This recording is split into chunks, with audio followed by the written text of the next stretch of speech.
Bonjour à toutes et à tous, bienvenue sur Misscom, je suis Claire Négrier, révélatrice de personnalité d'entreprise. Je vous retrouve aujourd'hui lundi pour un nouveau Comme Attitude. On reprend les chroniques standards et habituelles puisque les vacances sont terminées. Bienvenue sur cette nouvelle vidéo qui, grâce à Sylvain, merci à lui d'ailleurs, je vais pouvoir aborder une notion relativement intéressante. Alors on va avoir un cadre du coup cette semaine, parce que l'idée c'est de le dérouler, comme vous le savez, tout au long des chroniques de la semaine.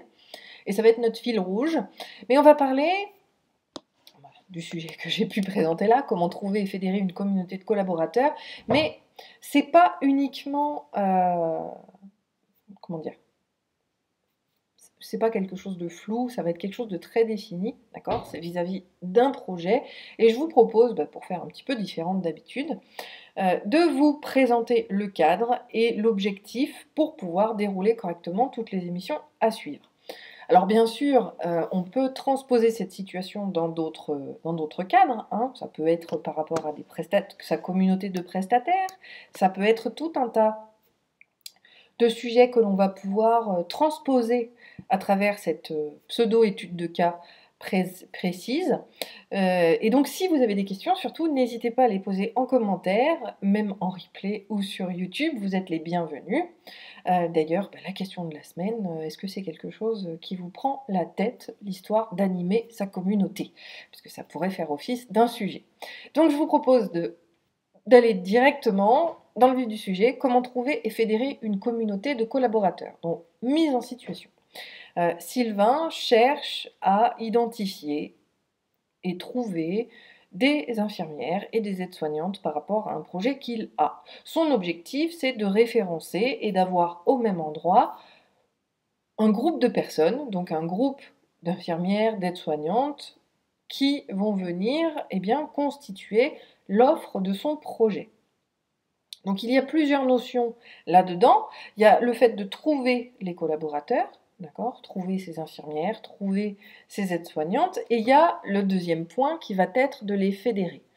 Et d'en trouver, il y a à la fois la notion de recrutement et d'aller aux bons endroits, mais il y a aussi la notion d'embarquer dans son propre projet. Donc il y a la notion de notoriété de ce projet, de développement, de présentation de ce fameux projet. Donc vous voyez, la thématique englobe tout un tas de choses que je vous proposerai de retrouver à la fois mardi sur les différentes actions et probablement jeudi sur quelques mises en place. Je ne sais pas encore comment ça va se goupiller. En tous les cas, et pour tous ceux qui regarderaient en replay, vous aurez les liens des vidéos suivantes dans la description de celle-ci.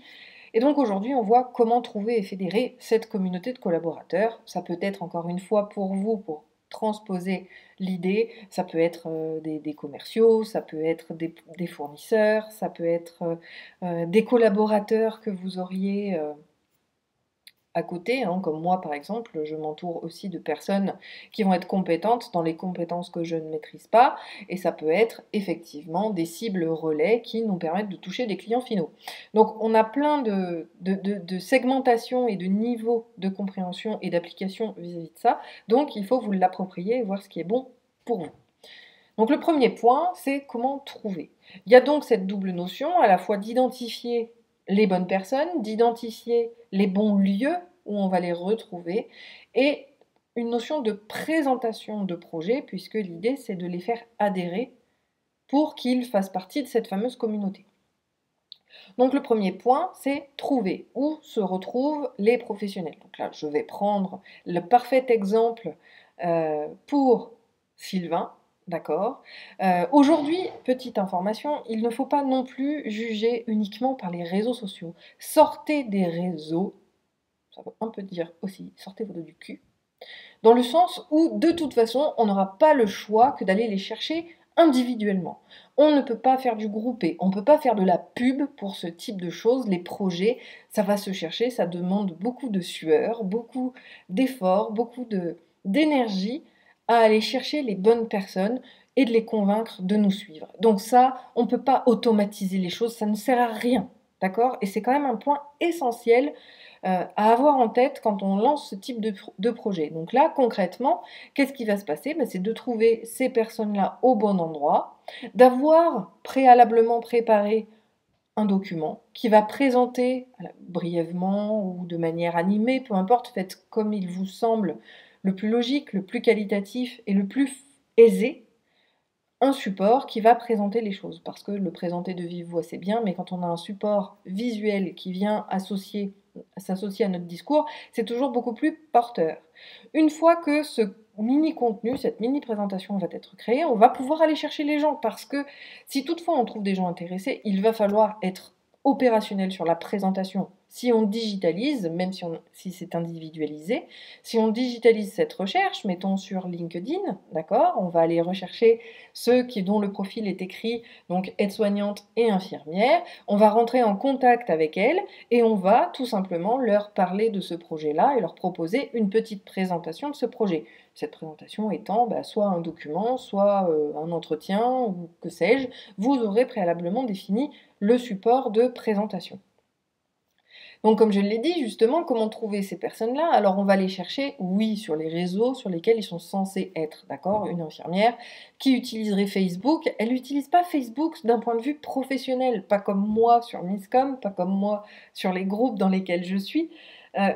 Elle l'utilise à titre privé, donc elle n'a aucun intérêt à trouver ou à attendre une information de ce genre sur ce réseau-là. Donc on fait une petite analyse. Où est-ce qu'on va pouvoir trouver cette audience? Alors, bien évidemment, le premier réflexe aujourd'hui, c'est Internet. Donc oui, sur Internet, pourquoi pas? Donc le meilleur réseau, ce sera LinkedIn. Et vous aurez également d'autres réseaux probablement plus professionnels, parce qu'il y a je ne sais plus lequel c'est, Medicop, où il y a plusieurs réseaux sociaux spécifiques aux professions de santé, qui seront là, très intéressantes à intégrer vis-à-vis de cette audience-là pour trouver les bonnes personnes. D'accord? Si on cherche vraiment, dans un premier temps, à toucher sur le digital et sur les réseaux sociaux. Le deuxième endroit où on va pouvoir les trouver, et c'est là justement où le travail personnel va être énorme, d'accord? Et c'est pour ça aussi que le travail de segmentation et de ciblage va être ultra important.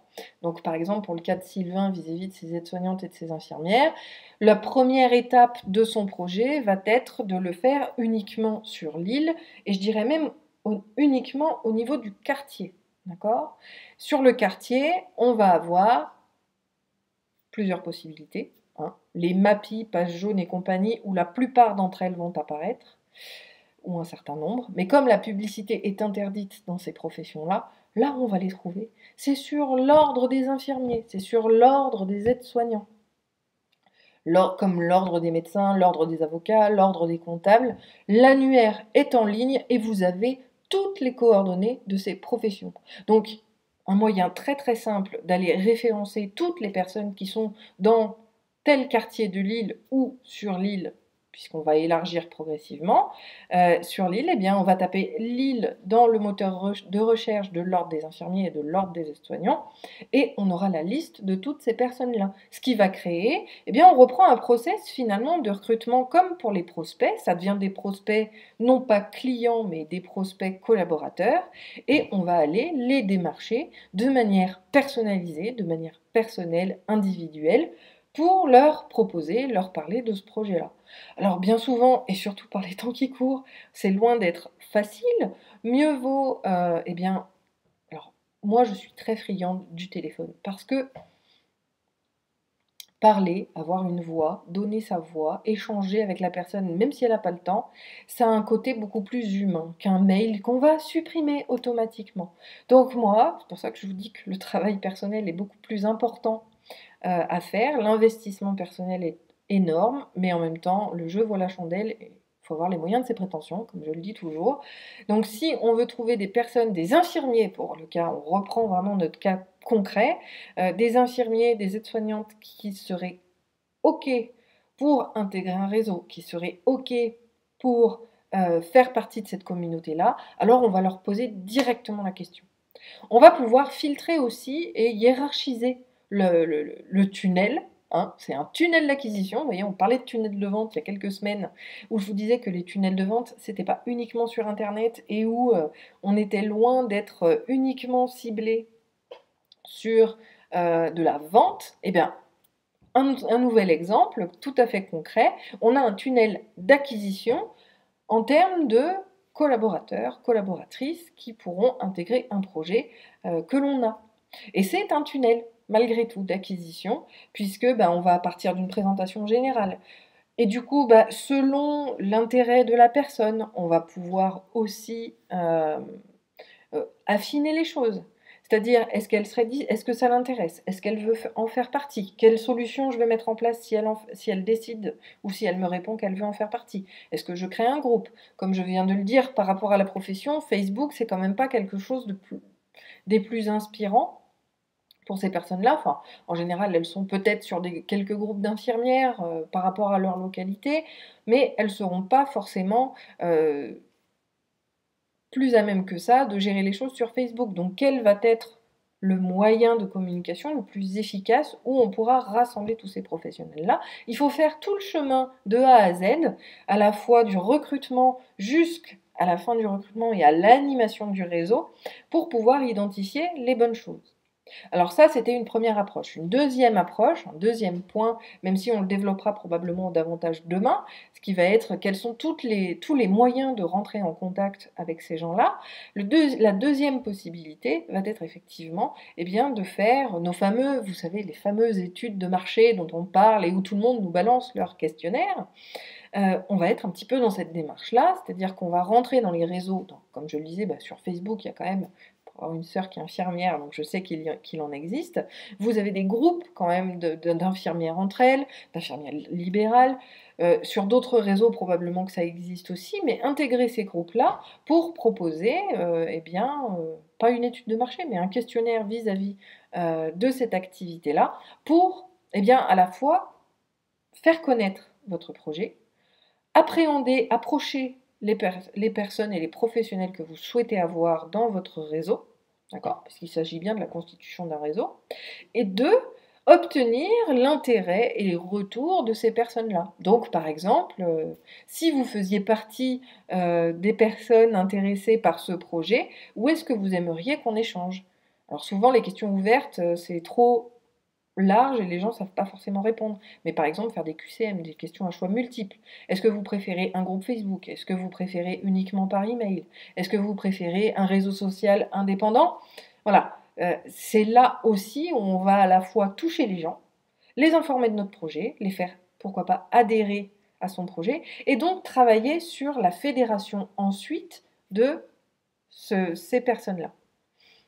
Donc je reprends sur l'idée des infirmières et des aides-soignantes. L'avantage, c'est qu'une fois que des gens sont intéressés, vont vouloir en savoir plus sur notre projet, ils auront peut-être la possibilité ou l'envie de recruter d'autres personnes. D'accord? Et c'est là où justement la notion de fédération va être très intéressante, c'est qu'il va falloir, une fois que les personnes ont été, entre guillemets, recrutées, on ne peut pas les laisser à l'abandon comme ça. Donc ça veut dire qu'en amont, on a déjà prévu une certaine animation de ce réseau-là à partir du moment où on a 2-3 personnes. Ce que je vous souhaite d'avoir à peu près en même temps, parce que s'il n'y en a qu'une au bout d'une semaine, elle risque de partir, de ne pas avoir de vos nouvelles. En tout cas, l'idée, c'est quand même de garder un contact assez récurrent et pas quotidien, mais relativement souvent auprès de ces personnes-là pour pas qu'elles nous oublient, pour qu'elles restent vraiment dans le dynamisme de leur engouement vis-à-vis du projet. Et donc, on va travailler aussi sur cette animation réseau, entre guillemets. Bonjour Jean-Noël, ravie de te retrouver. Euh, donc, on va effectivement fédérer ces personnes-là, et peut-être qu'une infirmière ou une aide-soignante a une copine que ça pourrait intéresser, pour reprendre encore une fois le sujet vis-à-vis de Sylvain qui nous a proposé la thématique, et sur laquelle, du coup, j'ai décidé d'interagir pour toute la semaine. On va effectivement pouvoir trouver quelque chose de beaucoup plus pertinent, c'est-à-dire que finalement, vous ne serez plus tout seul à chercher.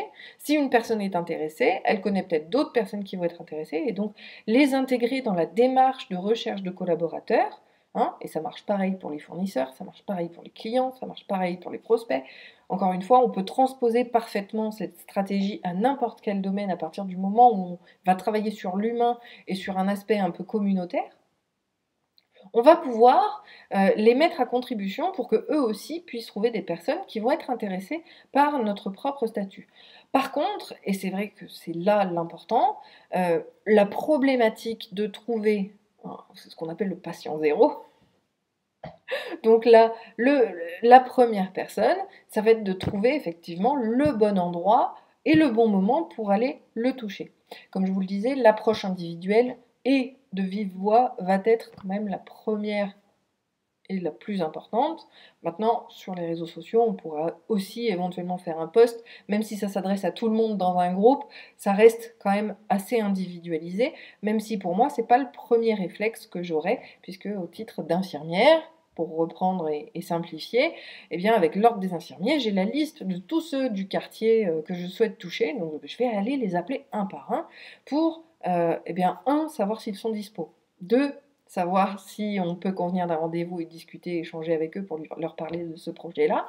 Et trois, réellement leur exposer les faits, tout en ayant, encore une fois, et c'est quelque chose d'important sur lequel j'appuie, j'insiste, et je m'arrêterai là-dessus pour aujourd'hui, c'est de toujours avoir le côté animation. Vous avez prévu l'amont, mais vous avez prévu l'aval de ce recrutement-là, même si ce n'est pas un recrutement de salariés, parce que si vous n'animez pas ce réseau, quelle que soit la façon dont vous le touchez, par email, sur un groupe Facebook, sur un groupe LinkedIn, que sais-je, peut-être que d'ailleurs LinkedIn, ça peut être très pertinent vis-à-vis de ce que du sujet de la semaine vis-à-vis de Sylvain, des infirmières et des aides-soignantes, ou peut-être un réseau médical spécifique. Encore une fois, il ne faut pas rester sur les standards réseaux sociaux qu'on a l'habitude de voir. Chaque thématique, chaque domaine d'activité a aujourd'hui un ou plusieurs réseaux sociaux dédiés à cette profession-là. Donc il faut aussi rentrer dans ces cordes-là pour pouvoir aller les toucher et peut-être être beaucoup plus actif vis-à-vis de leur quotidien. Encore une fois, on va s'adapter non pas à ce que nous on utilise, mais à ce que eux utilisent pour que ce soit beaucoup plus fluide, beaucoup plus visible et beaucoup plus engagé. Donc on va vraiment aller travailler aussi tout le contenu de l'après et l'animation de cette communauté. Je vous propose demain de voir les différentes actions de développement de notoriété et de fédération de ces communautés-là. On en a vu quelques-uns en parlant des réseaux sociaux, j'ai commencé à vous parler éventuellement de questionnaires. Je vous fais tout le détail demain vis-à-vis de cette vidéo. Si vous êtes en replay, vous l'avez dans la description de la vidéo. Alors, au-dessus sur Facebook, en dessous pour YouTube. Je vous souhaite une très bonne journée, un très bon appétit. Je vous dis à demain. Désolée Marilyn, je vois que tu arrives. Malheureusement, le live est bouclé. Je t'invite à le regarder en replay. Et si tu as toute question, n'hésite pas à les mettre en commentaire. Je vous rappelle la question de la semaine. Est-ce que pour vous, la gestion de communauté, c'est un casse-tête ou est-ce que c'est fluide? Très bonne journée, très bon appétit et à demain. Bye!